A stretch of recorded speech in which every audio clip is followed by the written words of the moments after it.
Okay, so somebody asked me to talk about the poker scene in Wisconsin, and I thought that was a pretty good idea, since most people watching this probably don't live in Wisconsin, or probably haven't even ever played in Wisconsin. But if you do, then hi. But when I started to think about it, I wasn't really sure what I wanted to say. The thing you need to really understand about poker in Wisconsin, and poker in the Midwest in general, is that it's not a poker mecca like Vegas, South Florida, LA, and they're not on the same level as places on the East Coast like Atlantic City, Foxwoods, Maryland Live. It's just not like that. But with that being said, I think the games are pretty good. Poker's definitely alive and well in Wisconsin.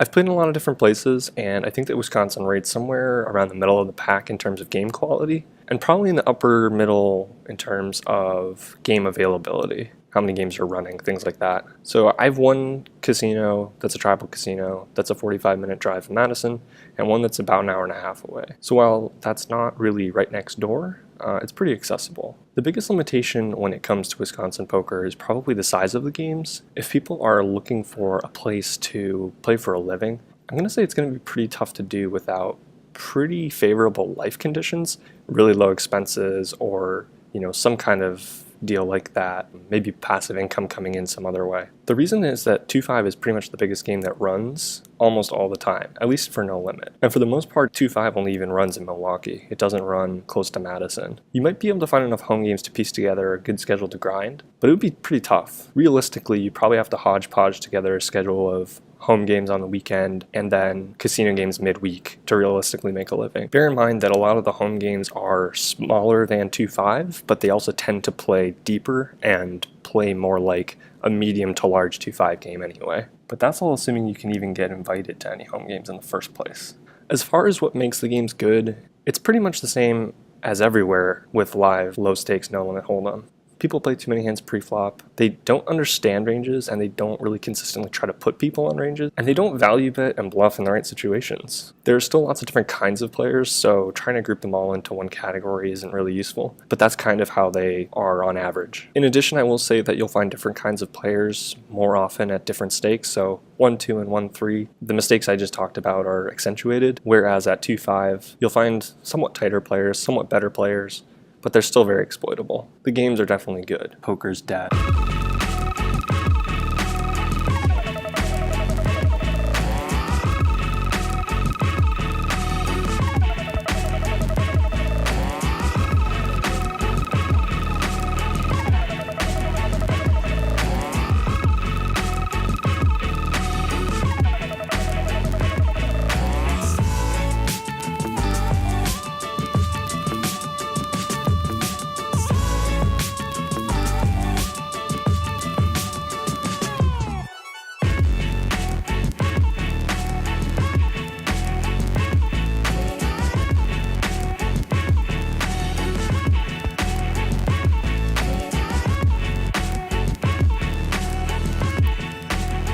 Okay, so a lot of people were asking about more poker content, and that was always part of the plan.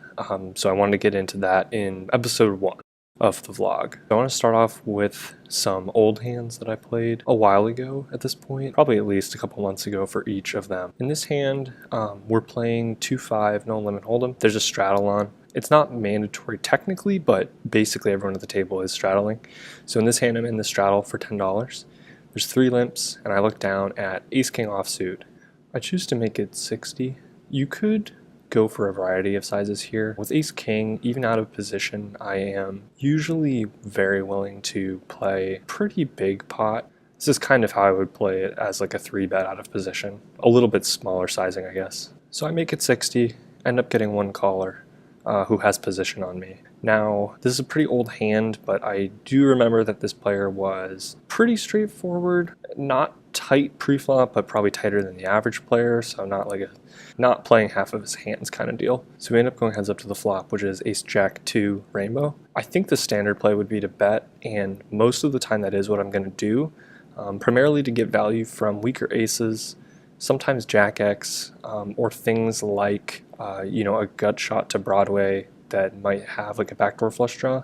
I don't know if he's peeling that wide or not, but some players at these levels definitely do. So I think a bet is probably the right play most of the time. I ended up deciding to check here, and it was mostly because of my table image at the time and how I felt this particular player was playing post flop. Now again, these reads are pretty old, but sort of my impression of him was that he was good enough at hand reading that he would understand that I'm not going to have bluffs in this spot in the straddle all that often. We'd been straddling around a lot. It's not like I'd been making this play all the time. He didn't really have a reason to think I'd be getting out of line. And I felt like he was going to fold pretty much his whole range of like pocket pairs and just stuff that's totally bricked, whereas if I checked, he might stab at it. Now, the him stabbing at it part, I don't know if that's actually accurate, so that's why I think a bet is probably just better and more defensible. But I ended up checking. He ends up checking behind, which I think is usually indicative of some kind of a showdown value hand. Like I just said, we don't know if he's going to turn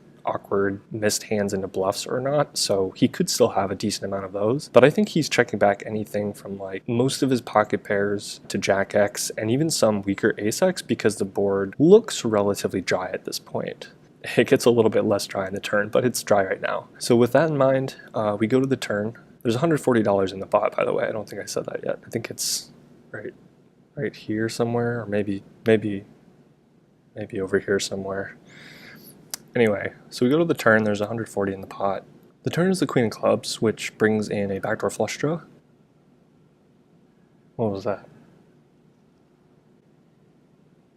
I ended up betting $90, which I think is okay. I think at this point, since we've sort of under-repped our hand, it might make sense to go bigger and just look like we have some kind of a hand that we're turning into a bluff. We're trying to take down the pot with and get looked up by Jack X sometimes and always by Ace X. And I think because he's basically never folding Ace X, we should just go bigger. But I ended up betting 90 and he calls. So at this point, like I kind of said before, I think he's now very weighted to showdown value hands, but hands that are sort of capped in that he'd probably bet something like Ace Jack or Ace Queen on the flop. Well, he might check back Ace Jack, but I think he's probably betting Ace Queen on the flop. And then on the turn, he may raise a hand like Ace Queen or Ace Jack. Ace Deuce as well, he might check back the flop, but I think he's more likely to raise the turn now that there's a flush draw and 3 to Broadway on the turn. So he just calls. The river is an offsuit deuce, which is interesting because it pairs the bottom card on the board. And that means that any ace except for Ace King, Ace Queen, and Ace Jack, and I guess Ace Deuce, are all chopping. This means that I think we are much more likely to get looked up by some random Ace X hand that would fold the river otherwise. Let's say the deuce didn't come on the river. Let's say a 3 came on the river, and he's got Ace 4 suited in his hand, and he just has an ace. And his kicker technically plays, because he's got a pair of aces and then Queen Jack 4. I think he's going to look at his hand facing any kind of reasonable bet and feel kind of gross about it. Like he might call a medium-sized bet, he might call a small bet, but I don't think I'm going to get a big bet out of him. But when the 2 comes on the river, he looks at Ace 4 and his kicker doesn't play, and a lot of the kickers that he was losing to also don't play. So aces and deuces with a queen would be his hand, and I feel like this is a good opportunity to not exactly polarize my range, but separate my range into kind of 3 categories. So either like super strong stuff like aces, Ace Queen, Ace Jack. I probably don't ever have Ace Deuce here, but you know, a hand like a set, queens, jacks, that I could conceivably play this way. Total bluffs, which there aren't a lot of that I could realistically have. Third would be other Ace X hands that he's chopping with, as well as Ace King. I mean, he's probably not going to put me on Ace King that often, but he might think I could have it, and obviously I can sometimes. If he puts me on that range of hands approximately,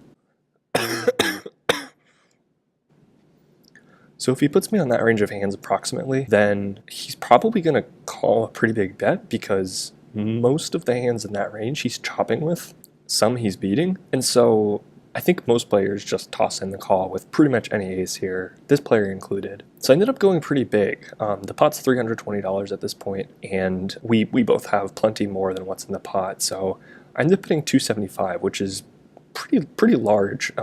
Based on how the action's gone and the likely holdings I could have. So he tanks for a pretty long time, and I end up getting looked up, and my hand is good. He doesn't really say anything, so I don't know what he had, but I'm guessing it was some like pretty reasonable ace. The one thing I kind of didn't neglect to bring up earlier on is that because he's not playing super wide pre-flop, he may not have as many random ace-x offsuit type hands, like the low ones in particular. So we might be looking at ace 10, ace 9 suited, ace 8 suited much more often than we're looking at a hand like ace 5 suited, ace 5 off. Let's get on to the second hand now. This hand's from the same session at the casino, and this is at Potawatomi, by the way, in Milwaukee. I don't know if I said that before. This hand is at the same table, and it's actually against the same villain, so keep that in mind. Most of the reads are the same, and we can apply what we know from the last hand since I'm describing them in chronological order. It's a straddle pot again, like I said, so $10, and middle position, who's the villain from the previous hand, makes it 35. So just a little more detail on his opening range. He doesn't open very wide. He has a pretty large limp calling range. So when he does open, we know he's pretty strong. He's only really opening strong side hands, like really good broadways, big pocket pairs, you know, pretty standard nitty opening range. The button ends up calling the 35. We don't have any reads on him. I may have just not chosen to write them because I didn't think they were relevant. This villain doesn't end up continuing in the hand. So the button calls. We have ace of spades, ace of clubs in the big blind. Perfect spot. And I decided to 3-bet. I would 3-bet most of the time, but I think there's an even stronger case for 3-betting in spots where type player is opening from, you know, middle or early position. So I make it $110. I probably should have gone a little bit bigger, given that there's already another caller in the pot. I don't really remember what I was thinking about for the sizing. I think I'd probably opt more for something like 135 if I were playing the hand right now. Middle position ends up calling pretty fast. Again, this is the villain from the previous hand. So fast I didn't even notice his black chip go into the pot immediately. Like the next guy folded, I thought he was folding out of turn. So middle position calls, button folds, we're heads up to the flop. We are still about $900 deep with middle position, and there is about $250 in the pot at this point. The flop is Jack, Jack 6 with 2 hearts and a spade. I decided to bet $150 because I think that the villain's calling range pre-flop is one that is pretty pocket pair heavy and like really strong ace heavy. So stuff like ace queen, ace jack, maybe something like ace 10 suited, but he might just pitch that pre-flop facing the 3-bet. He's also going to have a lot of pocket pairs, so anything really from like jacks all the way down to deuces, I think he might conceivably continue here, just trying to set mine when we're this deep. Again, he's not like a great player, but I mean, he probably knows about implied odds just from kind of having watched him play. So because he's so pocket pair heavy and this board is so non-threatening, I figured I should just go for value. I ended up betting $150 into the $250 pot, and middle position called pretty quickly. So we now have about $750 behind, and there's about $550 in the pot. So now the turn is the very beautiful ace of hearts, which brings in a flush. Now, I don't think he can really have many flushes, given that it's the ace of hearts, and most flush hands that he could make here would be suited ace-x. He could specifically have king, queen of hearts. I don't think he's really playing queen 10 of hearts, king 10 of hearts, so really it's just like one combo of a flush. The other hands in his range are pretty much hating life right now. Stuff like pocket 9s, pocket 10s. Even if he decided to play queens kind of slow and just call pre-flop and then just call the flop, like this is the not worst card in the deck for him. And because it hits my range so hard, I just decided to check here. SPR is so small, I don't think I'm going to get all the money in though. And so I figure my one bet is probably going to more easily go in on the river. Plus, there's a chance he has something like king jack and queen jack with a heart in it. I think it's unlikely he'd have like queen jack off, but he might have king jack off. And if we've just stone coolered him here, like he has ace jack, the money's going in anyway. Pocket 6s, we're getting it in. So if he does bet, I think I'm just going to check shove. But I don't think he's really going to bet all that often, and I'm planning to bet the river.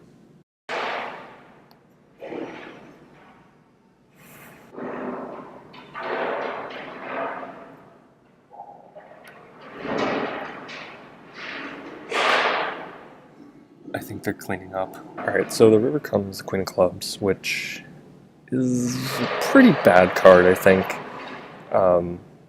It just weakens small pairs further. It doesn't improve any hands in his range, really.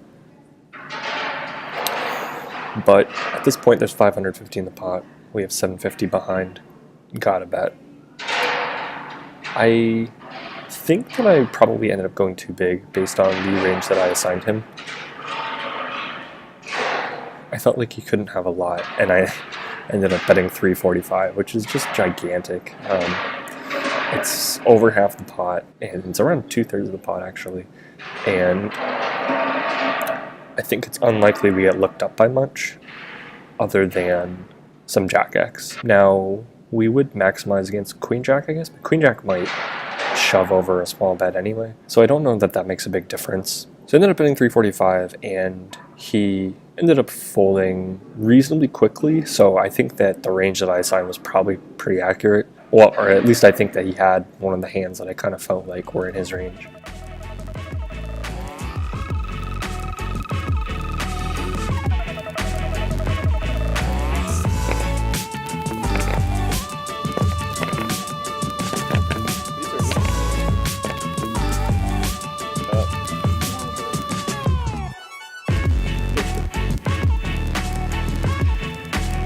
That's how you do Christmas. Let me know in the comments if you guys like this format. Feel free to keep asking me for more live hands, because I know that's what you guys want to see, and I promise I am working on that. Thanks for watching if you've gotten to this point. Really appreciate it. Seriously, the response to my pilot episode was overwhelming. I was blown away by how nice everyone was actually in the comments. I really appreciate you guys, your thumbs up. I think I got a couple shares off of YouTube directly, but the comments are amazing. So don't forget to like, comment, subscribe, share with your friends. I don't have a schedule yet for posting vlogs, but I am hoping to develop one. I'm feeling like weekly is probably what I'm going to gravitate toward, but feel free to leave me a comment and let me know what you think would be best. Thanks guys, I'll see you next time.